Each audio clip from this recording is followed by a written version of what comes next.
I'm sure you'll be absolutely familiar with our second guest, Jacob Rees Mogg, the Conservative MP for North East Somerset.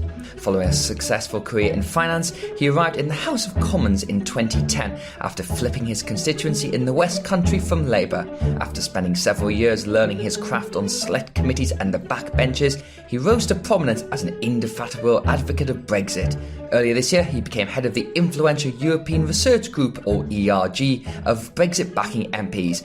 More recently, he's become one of the most ardent critics of the Prime Minister's Chequers compromise strategy for exiting the EU. Jacob, thank you for finding time to speak to the FT. We're down in your lovely Somerset house. Thank you for having us down here. You've recently returned from New York, where you had a brush fight on the street with a boxer, Colin McGuinn, that became a bit of a social media meme. Were you aware of what happened when you were walking down the street? Well, I was going back to the hotel I was staying in. It turned out that we were both staying in the same hotel, and there were some followers of his outside, and the doorman explained to me that he was a fighter.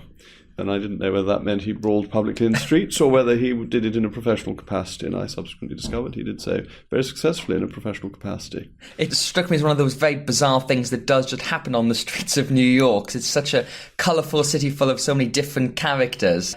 What did you find the mood in America at the moment? Because obviously we read a lot about it through the Trump presidency. New York is one of those places where Mr. Trump is probably not particularly popular. That seems fair enough. I was there on holiday. I wasn't really talking to people much about politics as a specific activity, and I was doing touristy things like going up to the top of the Empire State Building. So I wouldn't want to suggest that after a couple of days in New York City, I had taken the temperature of political life in New York. But people I spoke to were by and large not admirers of Donald Trump. But then their taxes have gone up if they live in New York. Indeed, but on the other hand, again, the economy keeps on growing and jobs keep coming back, and Mr. Trump's very much doing what he says he's going to do, which, you know, people in New York not like it, but people elsewhere in the country seem to. Well, it's very interesting, because I said their taxes have gone up if they live in New York.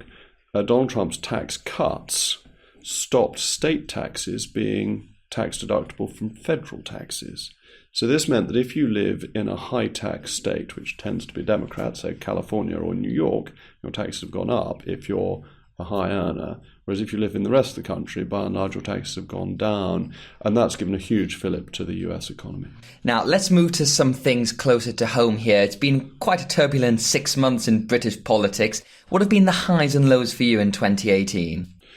Well, as time has gone on, we've seen more of what the government plans for Brexit, though the Chequers plan is a definite low. It's deeply unsatisfactory and basically means that we wouldn't be leaving. We would still be subject de facto to the European Court, and we would be a rule taker from the European Union. The common rule book is not a common rule book, it's the acquis communautaire.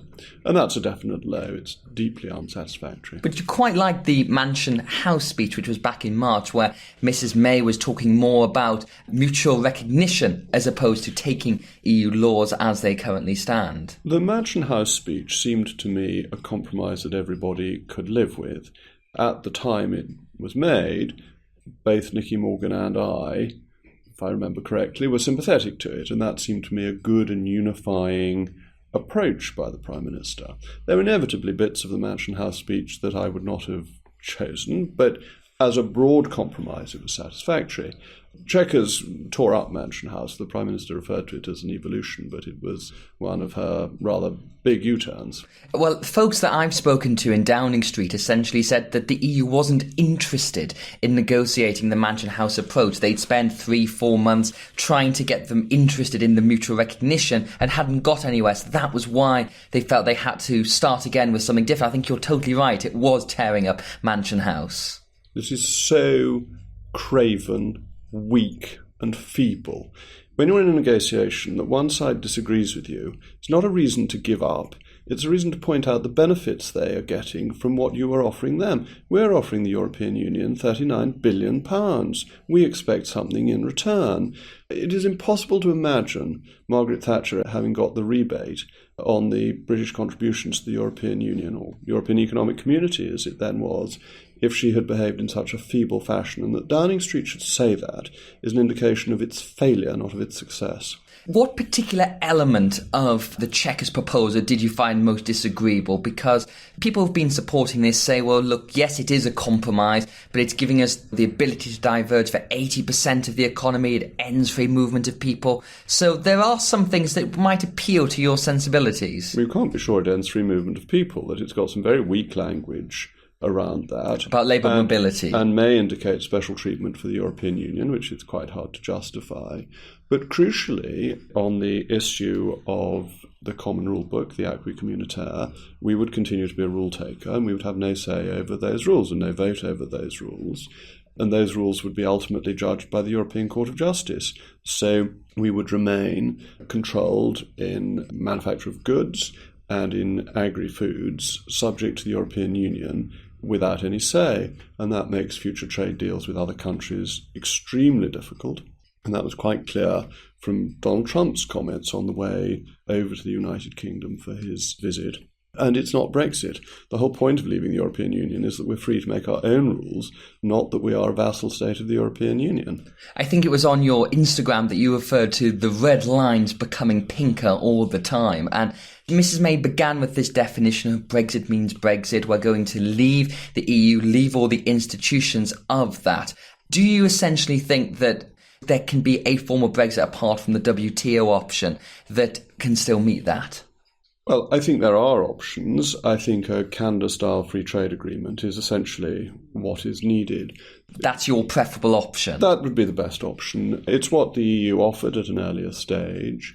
And bear in mind that 96% of goods coming through Southampton are cleared in 6 seconds. So trading on a WTO basis does not mean long delays and long queues. Those would only arise if the EU insisted on a punishment Brexit and would come from the other side of the channel. But they might well do that. You know, everything people have thought about the EU and how it operates has been proven by these negotiations. Well, that's a very interesting suggestion that you've made, and I'm fascinated that somebody representing the Financial Times should put it that way, because the Financial Times is a great advocate of the European Union and us being a vassal state.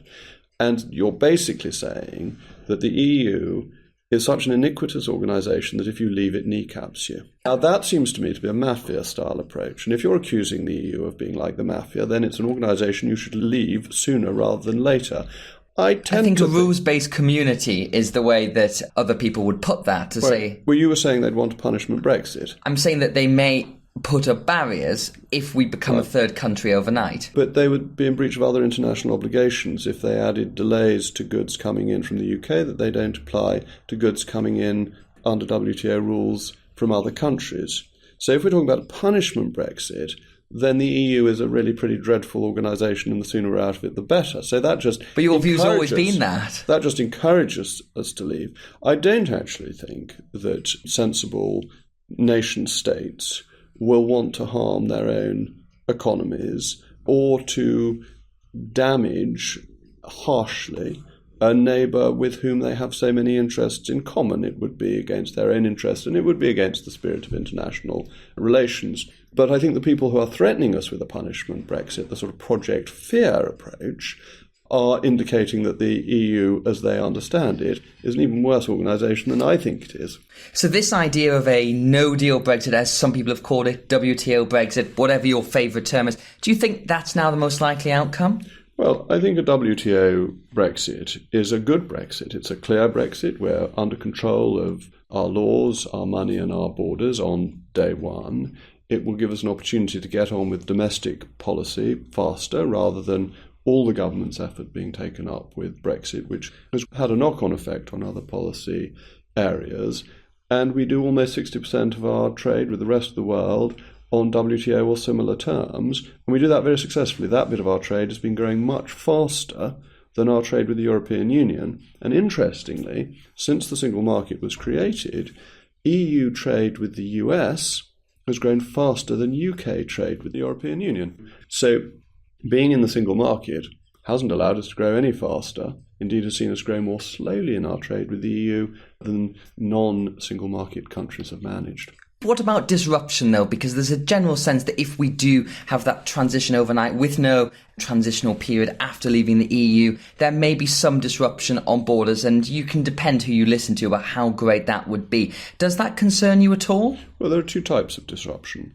One is under our control, and there's no need for any disruption there. That is to say, goods and people coming into the UK can carry on until we are ready to have new systems in place. So you would essentially just leave the borders as they are, leave everything as it is?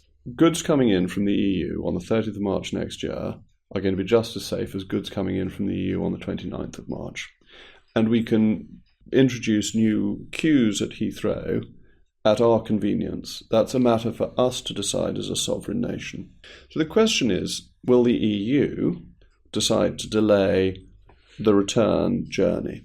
And that is, of course, a possibility if the very appalling EU that you were suggesting earlier is a reality, whereas I think that the EU will behave more sensibly. I think coming back to that point, the essential argument is that if Britain leaves overnight, it becomes a third country. Yes. And the EU would do things that it does to third countries, which is those kind of trade with them extremely effectively and allow their visitors to go in and have a system of visa waiver for the United States, so American citizens don't need visas going into the EU, and it does an enormous amount of trade with the US, with Japan, with China. What is the problem? Being a third country is great. It's independence, it's liberty, and it's not being shackled to the failing European Union's economic model that has done such damage to many of the countries of the European Union, and particularly the southern European states. What do you feel, though, about the preparations from the British government side? That we've heard bits and bobs coming out over August about things they're doing to prepare for a potential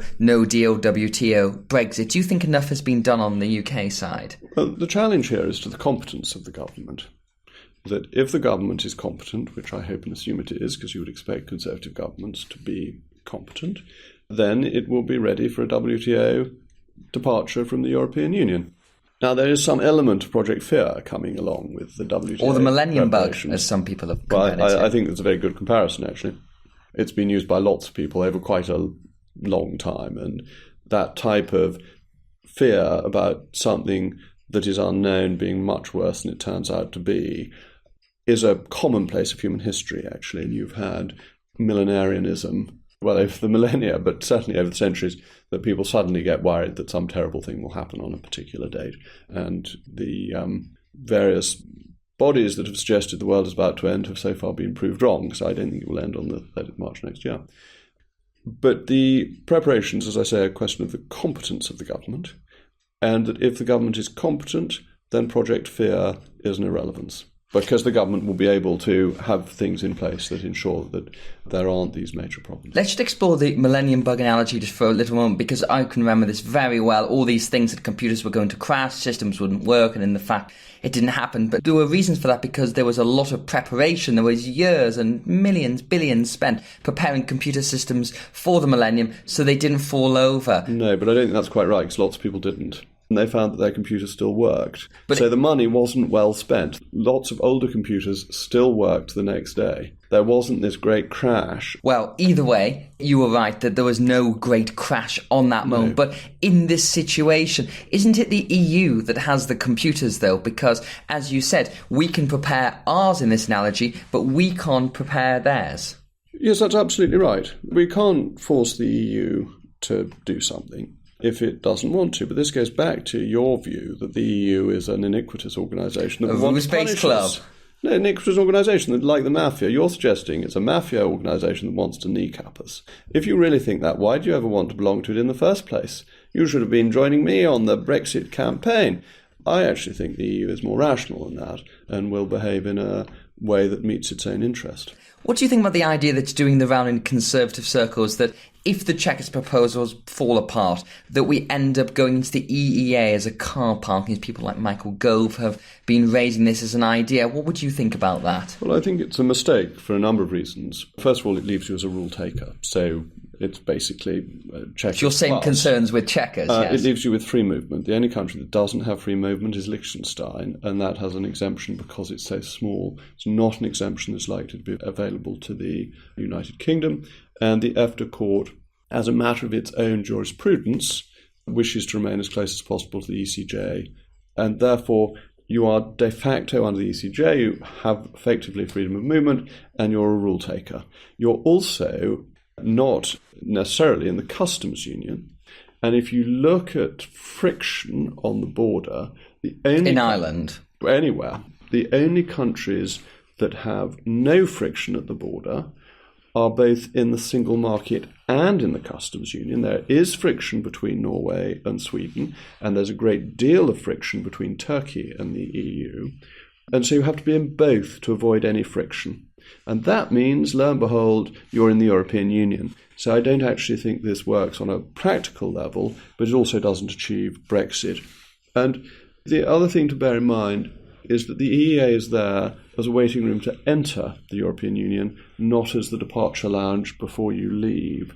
I think it's better to leave cleanly and be out of it. So for once, I don't agree with Michael.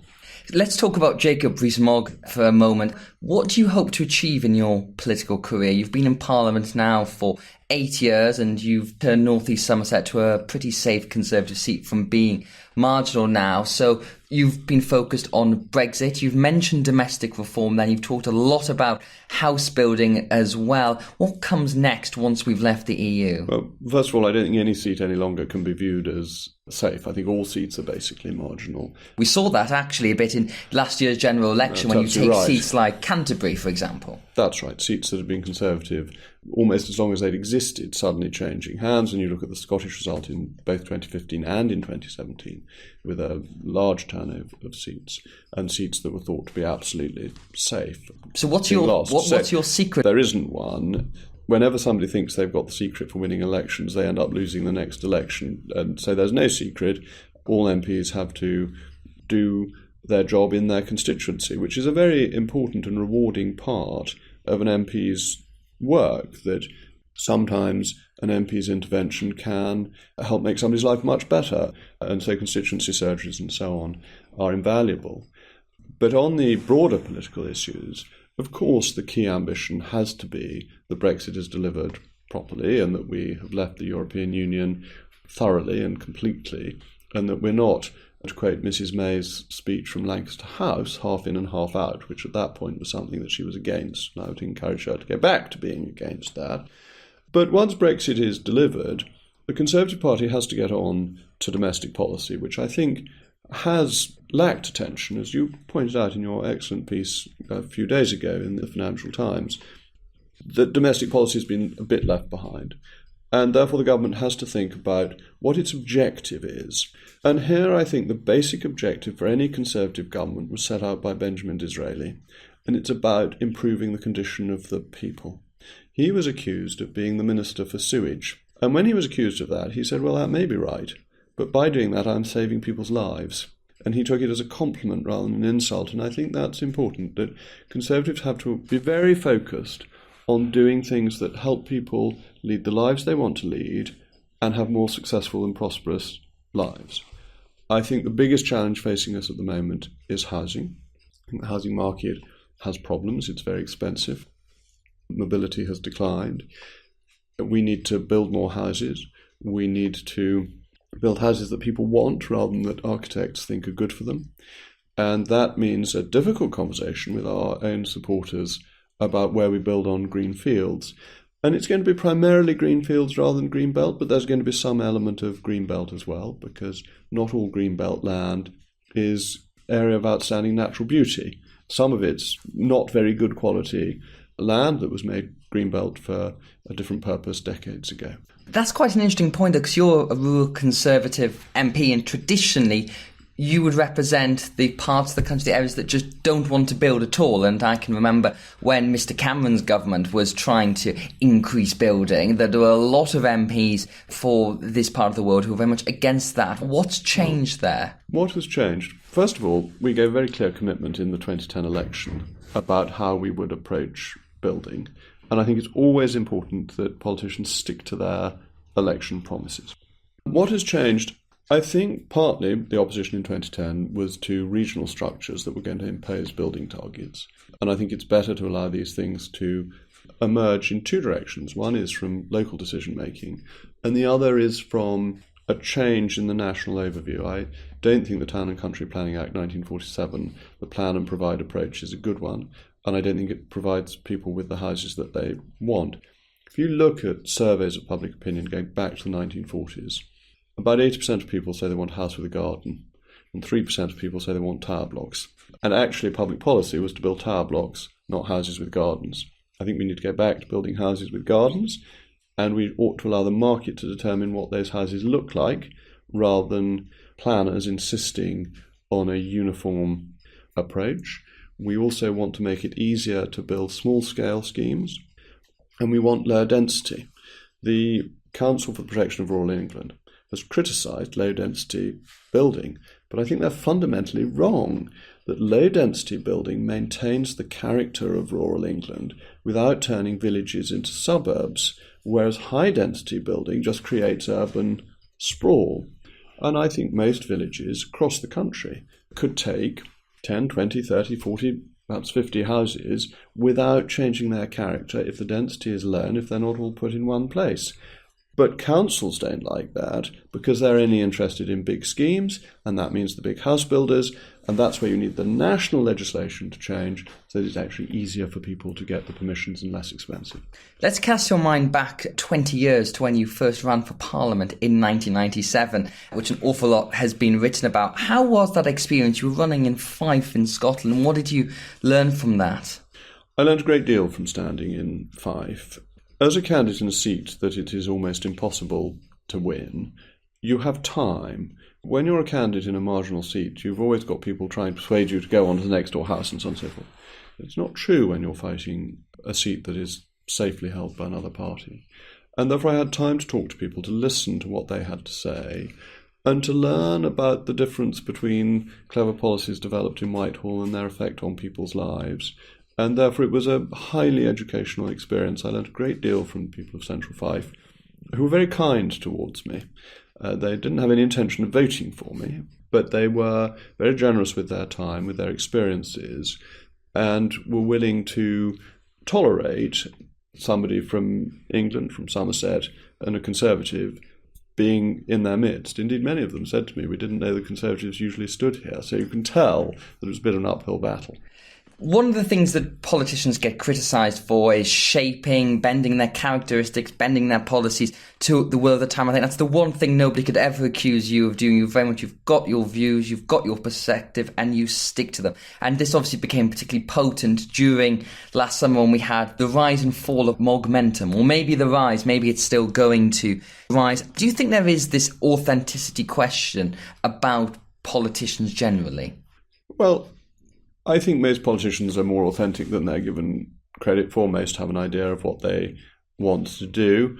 Perhaps too many of them do media training, which trains them basically not to answer questions, and that by and large it's better to answer questions than not to. You've also become a big advocate of social media as well. What persuaded you to join Instagram, where you've got a tremendous following there?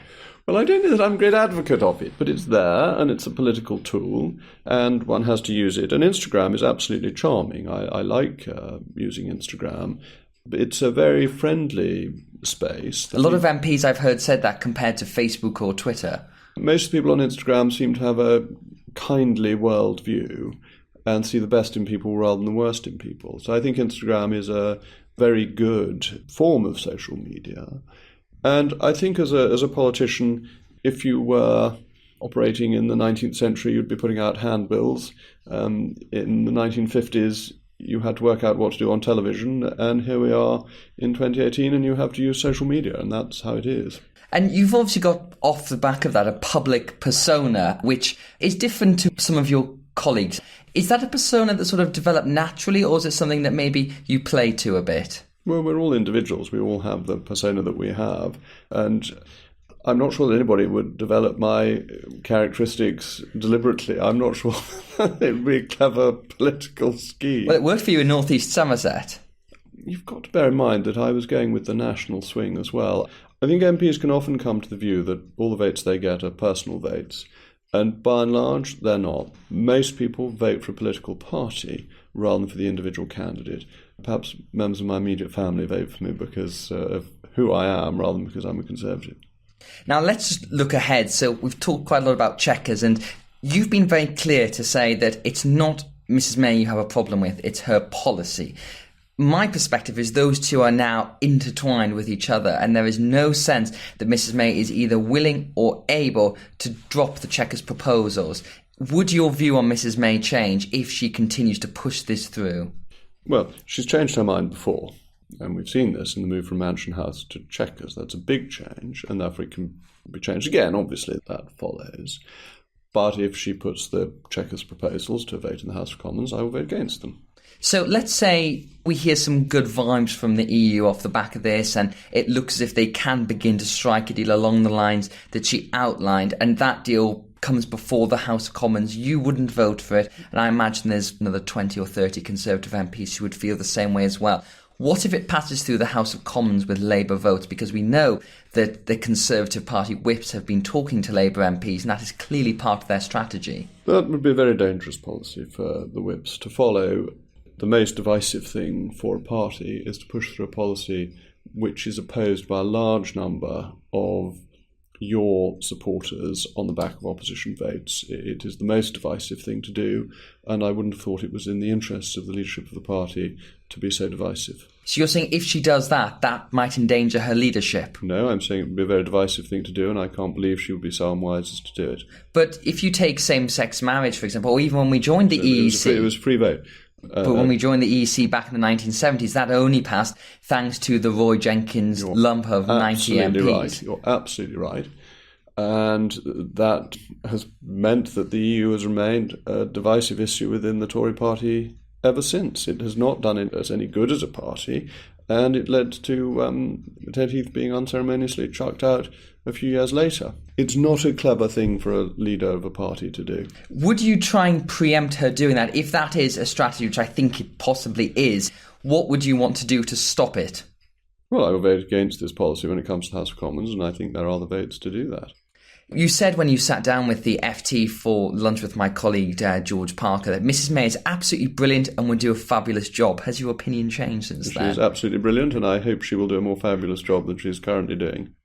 Indeed. It does strike me, though, that we could find ourselves in quite a dangerous situation in the autumn. If Mrs May strikes this deal, it's signed off from the EU side, goes through the European Parliament, but it can't pass the British Parliament. What happens then? Well, the Prime Minister's job is to get something that can command the confidence of the House of Commons. That's what she's there to do. But if we find ourselves in this situation, this is where we would stare down the barrel of a WTO no-deal Brexit. If there is a deal, but it doesn't pass through the House of Commons. WTO departure from the European Union is a very good departure from the European Union. It saves us £39 billion, which we can devote to public services or tax cuts. It gives us the opportunity to govern ourselves sooner rather than later. There are deals that could be better than WTO, but WTO is a good deal. What if Mrs May decided, I've got this deal, I can't get it through this parliament, so I'm going to have to get another parliament, and she decides to go to the country, manages to get a confidence vote view. I know we're into hypotheticals, but this could very much happen. What would you do then? Because the Conservative Party policy would be Mrs May's deal, and that's a deal you've said that you couldn't support. Now, the burnt fool's bandaged finger goes wobbling back to the fire. It is inconceivable, I would have thought, that after the last general election result, that the Prime Minister, who is no fool, would take the same risk a second time. This seems the most unlikely hypothetical that you could propose. I think most people think an election in before we leave Brexit is certainly a possibility, because it's very hard to see what Brexit deal you can get through the House of Commons. How? Well, obviously, you can try and call a confidence vote in the House of Commons, and you're saying Conservative MPs wouldn't vote for that. Labour MPs might. In a vote of confidence, the Prime Minister would win under the Fixed Term Parliaments Act.